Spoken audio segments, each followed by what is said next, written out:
You're listening to the All Things Data Podcast, the show that brings you insights and informed conversation around today's ever-advancing knowledge economy. In the spirit of Daniel Kahneman, Peter Diamandis, and Google Moonshots, All Things Data brings together leading data scientists, technologists, business model experts, and futurists to discuss how to utilize, harness, and deploy data science, data-driven strategies, and enable digital transformation. Your hosts are Dan Yarmaluk, Dr. Manjeet Reghe, and Thomas Marlowe.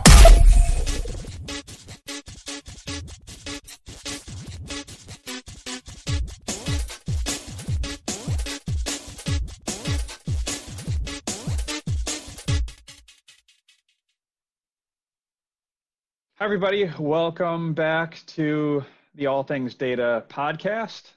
Tom Marlowe here with Dan Yarmaluk. We've got a great guest with us today, Greg Edwards. Dan, why don't you give us a little bit of background on Greg? Well, Greg has been a tech entrepreneur since 1998. Before we get into his current company, where he's CEO of CryptoStopper, he started a company called Axis Backup, which is a backup and disaster recovery company for the insurance industry. And he saw firsthand over the decades this huge damage cyber criminals could do and how vulnerable companies are.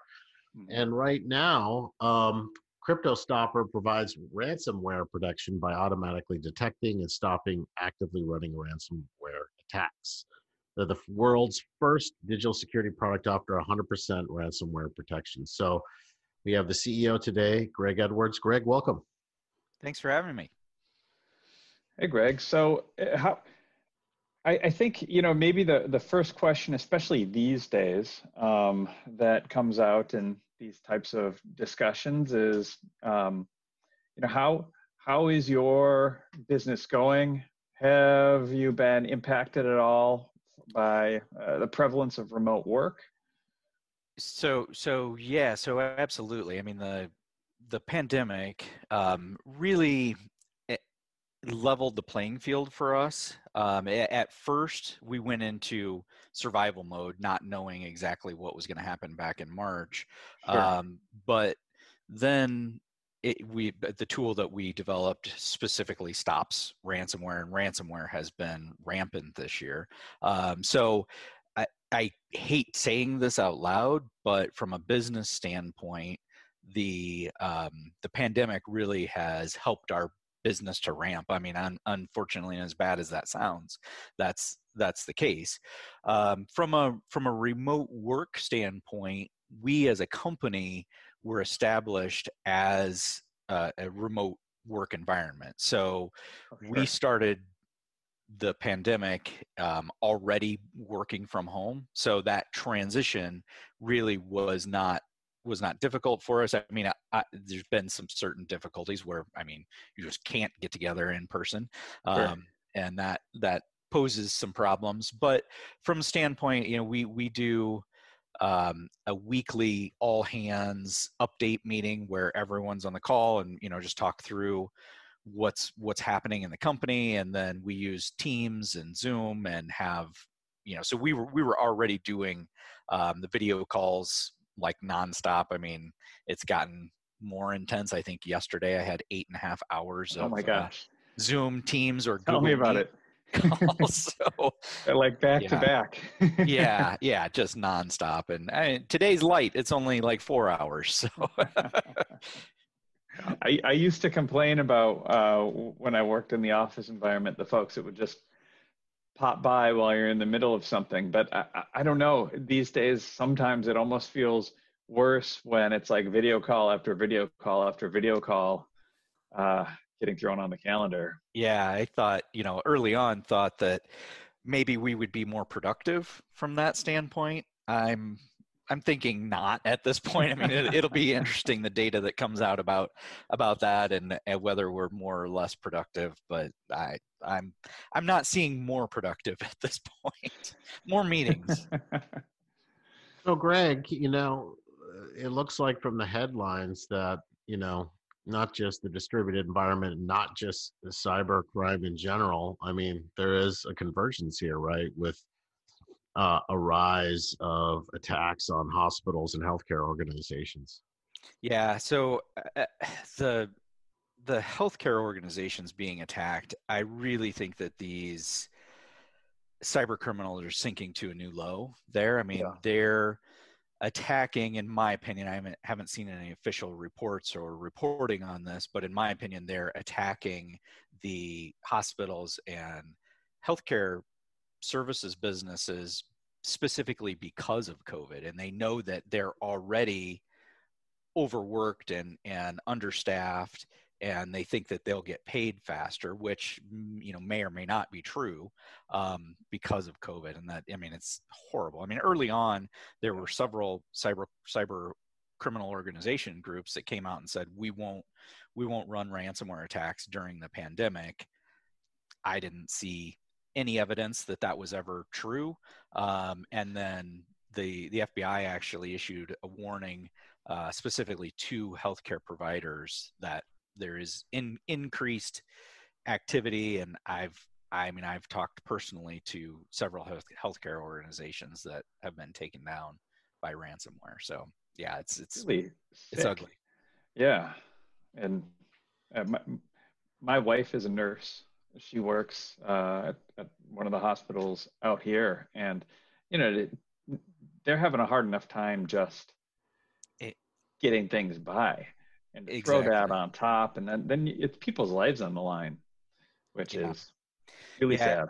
Actually, the first death has been attributed to a ransomware attack this past summer. A hospital in Germany that was hit by a ransomware attack, and they shut down their emergency department, and a woman died in transit to another hospital that they think she would have survived had she been able to get into the ER.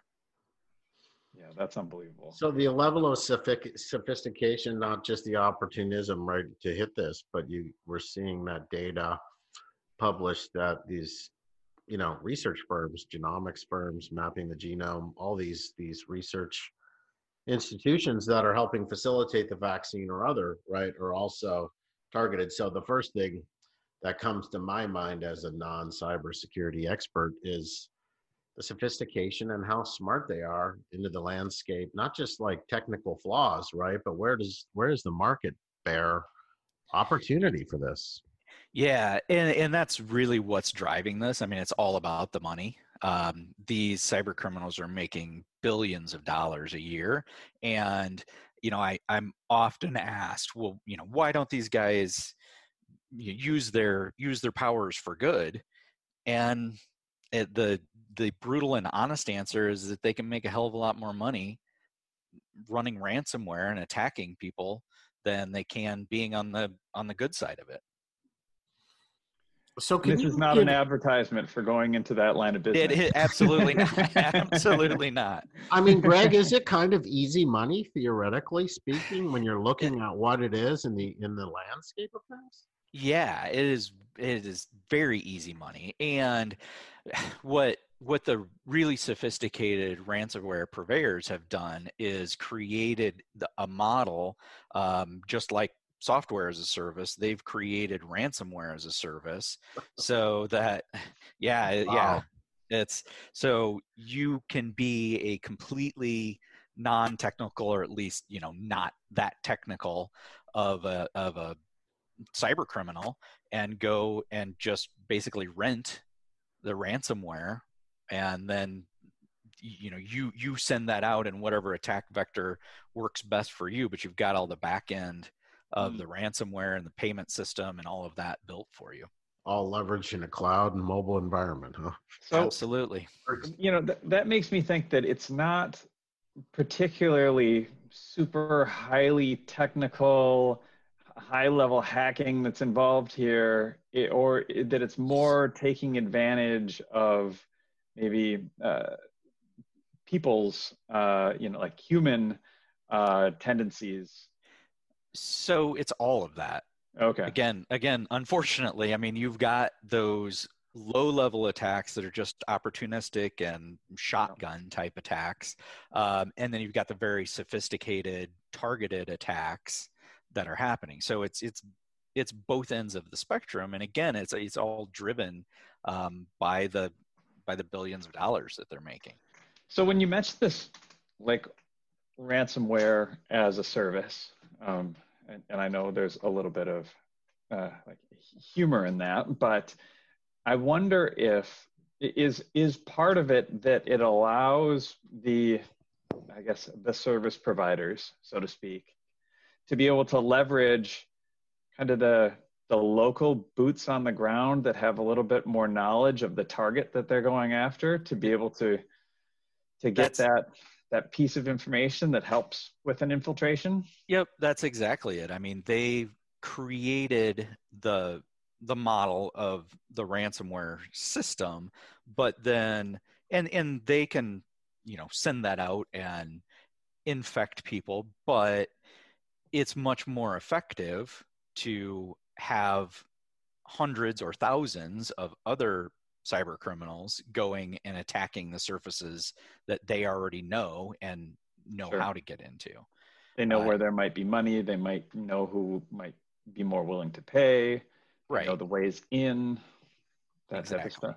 Yeah. What's interesting about this is that when prior to us recording this episode, I was asking a little bit about careers in cybersecurity. And, I wanted to mention maybe you can give a high level overview of cybersecurity in general as a professional and what it means and how we define those things. And I always kind of envisioned, these cyber criminals is movie-like black hat hackers that are genius coders and, they're one of a kind data science types. So can you kind of tell us what we're dealing with under this gigantic collective noun called cybersecurity, and then we'll get right down into your area?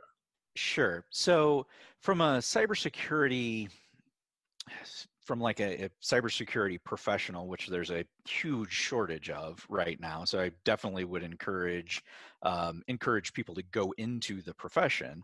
The bad part of going into cybersecurity as a profession is that it really takes someone that already has a technical expertise in either systems administration or application administration or development to then take that experience and knowledge and then apply it to cybersecurity, because you have to have that technical background and understanding first to then be able to make the move into cybersecurity. So from that standpoint, absolutely encourage people to go into cybersecurity, even coming, right out of college. That a lot of the young students coming right out of college already have the technical background and may have that expertise already that they can step right into the field. So that's what my opinion on going into the cybersecurity as a profession. What we're talking about from cybersecurity in general and protecting companies from these attackers is a very multi-layered approach to how to protect a given company. And it all starts with first assessing the risk within a given company and then saying, okay, what layers make sense? And when I talk about layers, you start out with antivirus and firewall. Like that's the bare bones, very basic. Right. But then beyond that, it's segmentation of networks, it's endpoint detection and response, having a security operations team that's actually watching all of that data that's being collected, having what's called a SIM, that's a security information and event management system that pulls and watches all of that. It's patch management, it's user education, it's I could go on and on. A lot on of moving parts. It's a ton of moving parts, and it's an ever-changing set of moving parts. So we as cybersecurity professionals have to stay ahead of, or at least in parallel with, these cyber attackers. And right. So to move on to that, thinking that these guys are in a hoodie sitting in their mom's basement. That's not who we're talking about anymore. These are criminal organizations that are run like businesses that set up, I mean, they literally will even set up support departments to help, like from a ransomware standpoint, to help people learn how to create a Bitcoin wallet and be able to, like, they'll walk them through it just like a support department would.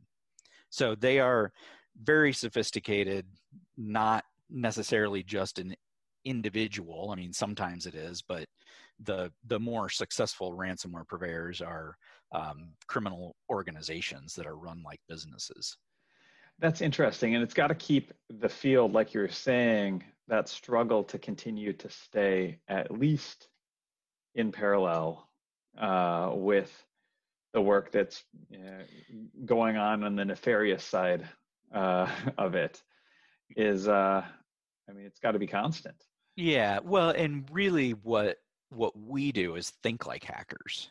So think about how, what is that next evolution of ransomware going to look like? And what if I were a hacker and one of these criminals, what would I do next?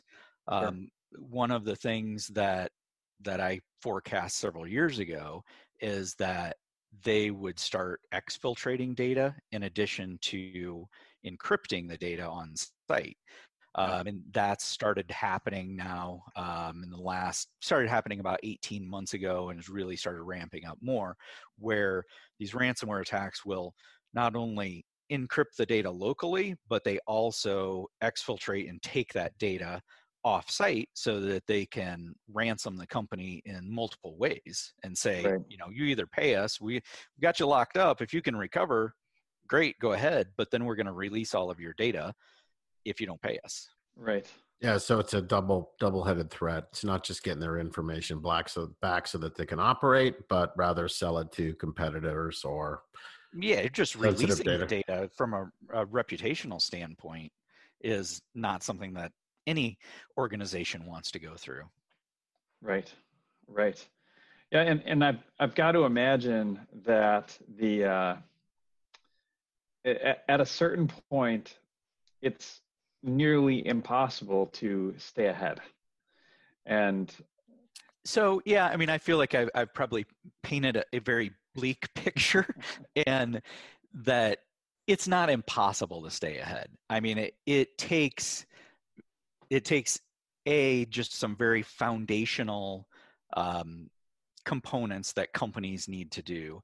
mm-hmm. And really what it's got to start with is senior leadership, depending on what size of organization you're talking about, Mm-hmm. whether that's an owner of a small business or board of directors of a larger enterprise, it's got to come from that executive management level to say, okay, cybersecurity is a threat.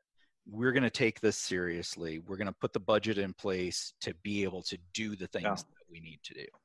Right. So, Greg, can you tell us a little bit about that? Like, what is the budget? What should people like? This should be considered a line like an OpEx cost, right? Or absolutely. Okay. And I would imagine that this doesn't hit home for a lot of companies until after they've dealt with the problem. You hit the nail on the head. It is about 50% of our clients sign up after they've been hit by ransomware. So, and again, our product is anti-ransomware to be able to stop ransomware, but literally about 50% sign up after they've been hit and say, hey, well, okay, now we'll take it seriously. Yeah. So Daniel, back up to your question about the cost. I don't have a percentage of line item because it's so varied. I mean, it so depends on the company and really starts with that risk assessment of the business. Is it more important to keep the business up and running because that's downtime is one thing, or is the data itself more important, or is it a combination of both? And really looking at holistically and having an expert. Generally it's not going to be your internal IT department, but having an expert come in, do a risk assessment, say, here's your biggest risks, here's your different buckets of where your risks are, and then what you should allocate to each of those risk factors to mitigate it. Well, I used to have a friend that was a white hat hacker for an insurance company, right? And you Yep. go into his room and he had 12, 15 computers and he was trying to do his thing. But you would expect that from $1 billion insurance company. So I guess what I'm trying to seep in is cybersecurity for the public at large. All these SMBs that would have just never thought that they had anything like some burning intellectual property or process. They're just businesses. So how do they start to look at this world, as this is a reality, Yep. Well, and it's really got to start with their, like I said, leadership, but then their IT staff, and making sure that they're understanding the risk. And then honestly, the biggest thing that small companies need to do is to do patch management, to make sure that every device on their network is up to date and current. So from the Windows operating system all the way through the applications that are installed, because that's when you think about the attack vectors that are coming through, it's still dominated by email and phishing campaigns. So malicious email comes through, it's got an attachment that is a PDF file or a Word document or a link, and the user clicks on it, and I believe the percentage now is over 99% of those malicious, whether it's a link, a file that's in there, whatever, that a little over 99% of those can be blocked just by having the system up to date. Oh, no kidding. In my opinion, that's more important than antivirus. I'm not saying don't have antivirus, but have antivirus and do patch management and have a firewall and have a good backup plan. I mean, those are the foundational things that need to be done in a small business. Where would you put just your human training?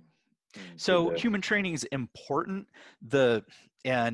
Different experts will put it at the top or put it second or third, and I would put it right up there. I think it's something that absolutely needs to be done, but the problem is you cannot train for every scenario, and it only takes one to get through. So user training, absolutely. I mean, there's some great companies out there that do automated and online user training, and they're not that expensive. So I absolutely recommend it. It's got to be one of the layers that companies use. It's Greg, almost like you have to expect, sorry, Dan, like you have to expect that no matter how much training you do, which is good, it's not going to be perfect. So therefore, it's like you said, it's a layer. Yeah. Something's going to get through that layer. Expect it's going to happen. What's the next level? Yeah, and when you have emails that come through that look like they're from the CEO that say, hey, look at our COVID holiday schedule and here's what we're going to do. Click here. It's really hard to train people to not click on that. Yeah, we've definitely caught some of those. Yeah, they're exactly like that. Well, they got the email and then it's masked. It's more sophisticated. I mean, let's just say some elderly folks in my family, circle of influence, without saying who, have been ravaged because they're older and they just click. I mean, they really shouldn't have a device in their hands, but they also have money, and they're being attacked. I mean, one thing, Greg, I'd like to get we know this is on the rise astronomically. However, in the popular media, I'm sure in the Journal of Cybersecurity or something, you know about it, but this is kind of hidden out as to how huge these problems are. I think I'll never forget the day when I saw the Sony CEO on Fareed Zakaria. just like, you know, it looks like he just got out of a boxing match and he was totally vulnerable and being open kimono to the world, like of how bad this was. And we know that from the movie and these pictures and stuff, but like how, tell us the size and scope of what is going on. Yeah, I mean, yeah. rates So are going up huge. yeah, so of the reports that we see in the news, that's a tiny fraction of what's happening. So the the damages that we're seeing are estimated by 2022 to be $1.2 trillion. No So kidding. I mean, and that's a not even a small country's GDP. I mean, Yeah. that's massive, and that's the total Mhm. scale. The amount, I believe, 600 and I don't remember the exact number, but I mean, we're talking billions of dollars that are being transacted on to cyber criminals. So an example, I mean, Garmin, the GPS company this summer, they're Mhm. one that made the news. Mhm. They paid, reportedly, paid $10 million in ransom. And their website, like I, I'm a pilot, and their flying app. I mean, it was the biking, the running, Yeah. every kind of app that they have. They were all down. I mean, you couldn't log onto their site. They ended up paying 10 million. UHS Hospitals, which is based on the East Coast and has 400 facilities, they were down for 2 weeks recovering from a ransomware attack. And I don't know if they ended up paying or not, but the ones that we see in the news are about 10% of the total that are happening, because you don't hear about the mom and pop shop down the street that Right. gets attacked. It doesn't make And news. Yeah. right, it doesn't make the news. And what healthcare, CEO wants to talk about a breach? Nobody wants to talk about a breach, you know. So what is Right. the flavor for the small and medium sized business? Is it $1,000, $10,000? Do you get those kind of flavors? No, I mean, starts at about the 10,000 range. But I mean, so another problem and factor to add on to this is that cybersecurity insurance will pay the ransom in lots of cases. Yeah. And so we actually hired the director of IT from the city of Lake City, Florida, that was fired after they paid a $460,000 ransom. And they're a city of 13,000 people. So small city, small organization, but their cybersecurity policy and they negotiated. I mean, the way that this typically goes down is that you get a ransom note. It gives you, here's pay $50,000 in ransom, or sometimes it's just contact us here and we'll tell you how much the ransom is, and then it's Yeah. negotiated. Yeah. Yeah, we're taking. Do I have you guys speechless at this point? No, it's just really, this is the new world, and it's like I was just going to say, like, cybersecurity practices and are like insurance, and it's just a way of life that we have to kind of get on with, just like identity theft, financial fraud. Somebody stole your credit card number. Now they're doing it in more sophisticated ways. And another thing that we're not talking about is it pays. It pays well, right? I mean, you're calling them criminal gangs globally. By the way, are these old criminal gangs or mafiosi of yesteryear that morphed into cybersecurity? They are. Yeah, in a lot of cases. Yeah. Because I mean, look at those numbers. I mean, yeah, Russian hackers, it's clearly. good business. I mean, at that point. It's more profitable and less risky than drug trafficking. So who's going to fill that space? And it is those former kind of criminal organizations that were human trafficking and drug trafficking and likely still doing those activities, but now cybercrime is also a part of their business. diversifying. Another product line. Yeah. Well, literally, yeah. I mean, it's the worst of all.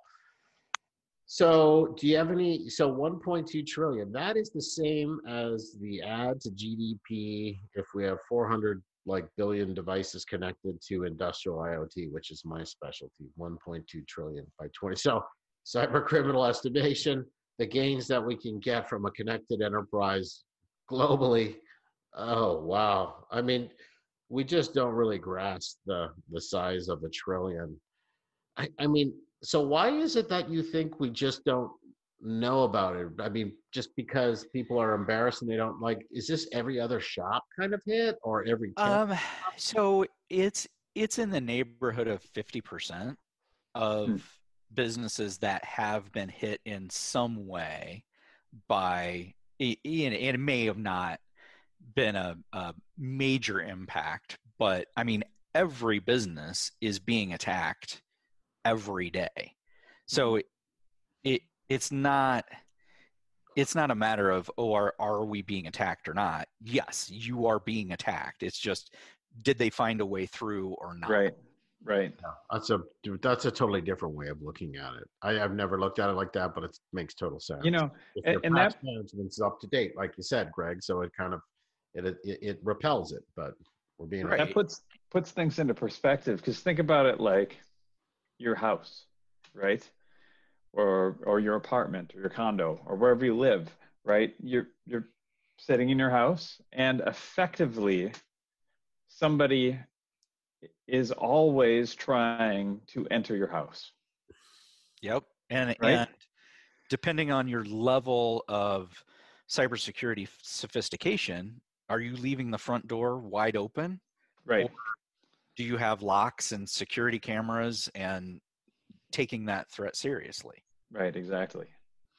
So, Greg, other than, Stuxnet stopping, uranium enrichment and all these exotic cases we hear about, ransomware, by and large, is the protein on the plate. Is that correct? It is. I mean, it is the largest threat right now, and because it's the most profitable, it's the easiest. You can monetize it. Yeah, and that all started in 2012. I mean, there were some ransomware type attacks prior to 2012, but 2012 is when it really started to take off, and that coincides exactly with when Bitcoin became available. Bitcoin was actually developed in 2009, but then really took off in 2012. And that's when, I mean, you look at the statistics of malware variants and number of new malware and Bitcoin transactions. I mean, they parallel each other up and to the right, as we say in the startup world. Yeah, so that's the being anonymous and not being able to be tracked with this kind of currency. Yeah. Yep. That makes total sense. So, you've been working on critical infrastructure and you pivoted and with the creation of CryptoStopper. So, tell us a little bit about what CryptoStopper does. Its unique value proposition.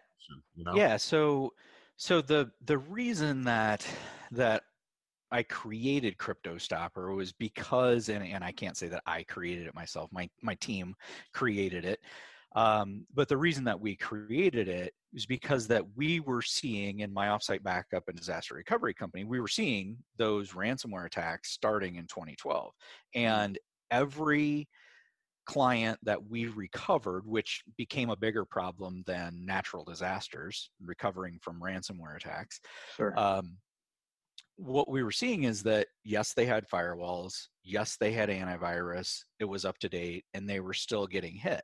So what we took a completely different approach and said, okay, if they're going to have antivirus and that's going to be up to date and their firewalls are going to be in place, but these are still getting through, then how do we stop it after it's running?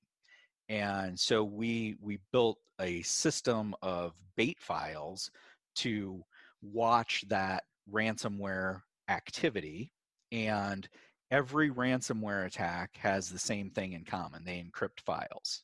Mm-hmm. And so we watch for that action of encryption and then kill it and do it in less than a second. So Got it. How do Our you kill system it, is, Greg? How do you, I could see bait files and it's going for it, and then how do you extinguish that threat? well, so the algorithm is our secret sauce, but so that detection so once we identify and detect it, then it's a matter of correlating the process that's running it. So if it's at a desktop level, correlating the process that's running it, and then killing that process and making sure that it can't Yeah. reignite, and then at a server share level, watching and then isolating that machine that's running the attack. Right. That Get makes them off the network. They Yep. can't impact anything else. Yeah, That and makes a again, lot of sense. this is the way that our product is designed, is to say, okay, ransomware is going to get through. It's going to happen. It's going to start running. So let's detect it as soon as it does, and then stop it. Yeah. And that does mean that there is some collateral damage, but I mean, we've been iterating and updating that algorithm so that it's like I said, less than a second, and typically somewhere in the neighborhood of 8 to 12 files that may have been affected. Wow. Yeah, it seems totally like military procedures. If this, then that, and yeah. How do you mitigate the strike and the disaster as much as you can to recover and back up? And I can tell. So you have best practices, as you said, the basics, and then we're in a world of segmented or decoupled systems that makes sense from a cybersecurity perspective, as well as running in the cloud. And then we got you have all these other. So the message I'm hearing is that not only do you have to be more educated and your staff and IT operations, but also a multitude of products and suites like CryptoStopper to kind of plug holes for you. Yep, absolutely. We're not to a point yet where there's a single silver bullet or single platform that will just handle all of this for you. You can't just go out to a Cisco and say, fix it. That's not the answer yet. I would say that that's coming. So there are lots of other companies out there that are, we call our solution a point product, meaning that it's designed to do one very niche thing and stop ransomware, which is a huge problem. But there are lots of other point products out there, and there'll be consolidation in this market. And I would probably 8 to 10 years out, those kind of silver bullet solutions will be coming, but we're certainly not there yet. And I again, I don't want to paint too bleak of a picture, and that companies can't do something about this, because they absolutely can. I mean, it's all about reducing that risk and not leaving the front door open. That's what you've got to do. I mean, as a CEO, you have to educate yourself and understand, okay, what would happen? That would be the first thing. What happens if we're hit by a ransomware attack and our entire system is shut down? How much does that cost us? And then say, okay, now what? What do I do with that? If I know that that's going to cost me $3 million or $30,000, that's where you start setting the budget from and figure out how to protect yourself as best you can. Right. I imagine the first thing that executives think about is just, how do I continue operations and, assess the damage and try to move on. So there's backups, like you said, there's systems, probably levels of criticality that you're watching, and best practices with segmentation within those systems. So this makes a lot of sense. The thing but then, Dan, layer in the exfiltration that's happening too. So it's not just how long could I be down, but then okay, maybe I get back up and running. Maybe I get back up and running in hours because I've got backups. What about that data that left? What about that data that's left? I mean, what is, and I often wonder when we sign 1 million papers for HIPAA and these things get breached, and why aren't those establishments that haven't held those secure, why aren't they liable for that? Like, why all my information and private information medically, is now out in the world. You know, so this Well, is a whole new world of shifting sands we don't understand. But let's talk about the positive things, Greg. Like you said, algorithmically now you can see when there's anomalies of usage or users or data on files, right? And this is where I think you're using your brains to not be playing catch up, but actually prevent, right? Absolutely. Yeah. And that's what we have to do, because there is that, I mean, the next iteration and the way that we've built our solution is that we're already anticipating that next iteration. So it doesn't matter what the variant is that's going to come, and I don't want to sound too overly arrogant in that we're going to protect everything, because we're not. I mean, we believe that we're doing that we're going to stop any of the current ransomware attacks that are out there and the next ones that are coming. But that's what cybersecurity companies and other companies that are building point products like ours are doing, thinking about not just how do we stop, like when you look at what antivirus does, it's still very signature based. And so for every new variant of malicious attack that comes out, they have to have that signature to be able to detect it.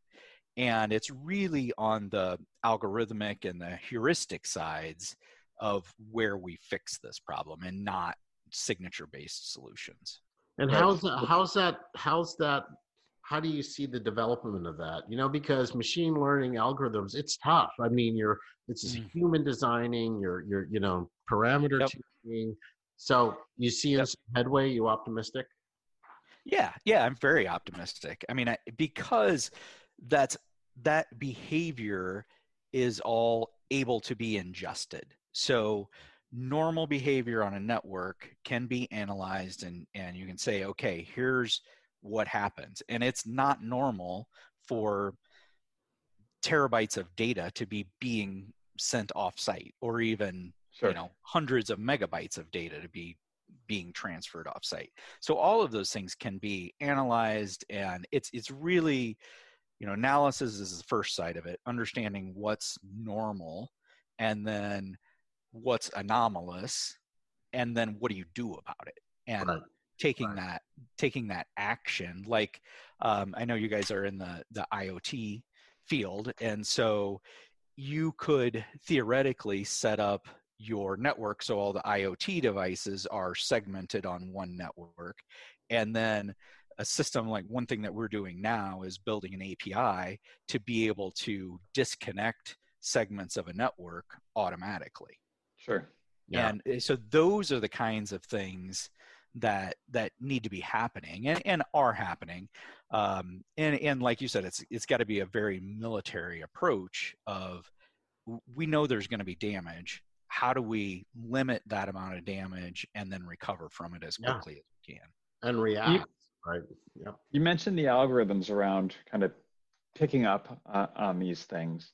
And I imagine that some of that is like you said, kind of trade secret algorithm, rule driven. Are you using machine learning as part of building those, or in the future? So we're not currently using machine learning. I mean, it's all our own rule-based building at this point, but that's what we anticipate, is to start using machine learning to be able to ingest. Because right now our product is it's SMB based, so it's not enterprise based. And to go into the enterprise, that's where we need the machine learning to really, because we can if you're below 1,000 employees, we pretty much know what that normal behavior should look like.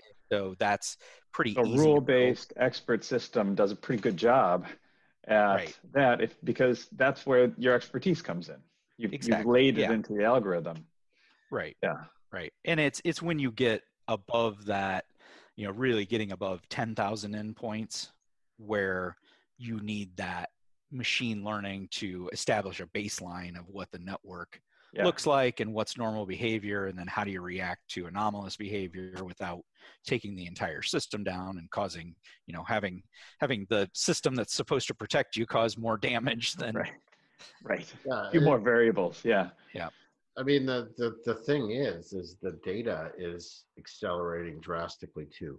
And, to train and know what's normal, like my family just went to the Google 2 terabyte a month plan, they're yet again, I'm getting poked for data, right? But like it also shows a family of 3, 1 child, and that kind of data going up. You know what I'm saying? So yep. Have you used it yet? Does he have no, I just got to that tier, the 2 terabyte tier. But was it before that? Like, I don't know, so I have nothing, but I just wonder about, what is normal, analyzing normal when everything accelerating at the same time. It's pretty hard. Yeah. And that'll evolve. I mean, it's going to evolve and change. So it's never going to be static. So, Greg, what do you think you want to tell folks out? First of all, where do they find you? Where do they find CryptoStopper? And secondarily, if this is a first or a secondhand conversation with somebody, where can they go learn more just to be self-aware in this world? Yeah. So our website, we have a lot of educational resources on our site, and it's getcryptostopper.com. There are lots of other resources out there. There's a company called KnowBe4 that was started by a former hacker. That they do user training, and they have lots of educational material out there. It's just KnowBe and then the number 4.com. And I mean, people can reach out to me directly. I'm happy to give out my email address is gedwards@getcryptostopper.com, and I can point people in specific direction if they have questions. Yeah, we'll put that in the show notes. Yeah. Because I think there's a lot of people that they're interested. They're just a little bit, a little ignorance, just not knowing the scope of everything you're doing and how to play and how to be educated. Yeah, and that's the first step. And I think CEOs and boards of directors, like, they've got to take cybersecurity seriously. And the Fortune 500 that really started with Target. And Target, I would say today, is probably one of the most secure retailers in the world because of the hack that happened in 2014. They were like, oh, okay, now we'll take this seriously. And that really escalated it within the Fortune 500, and they're protecting themselves. But what that means is that's driving the cyber criminals down the chain to smaller and smaller companies. Wow. Yeah, that makes total sense. Nobody is immune from this and this new landscape. Well, it's been a fascinating conversation, Greg. We really appreciate it. Yeah. Thanks, absolutely. Greg. Thanks for joining us on this episode of All Things Data. If you enjoyed this show and want more, please subscribe on Apple Podcasts, Stitcher, and others, or via RSS so you'll never miss a show. While you're at it, if you found value in this show, we'd appreciate a rating or a review. Until next time.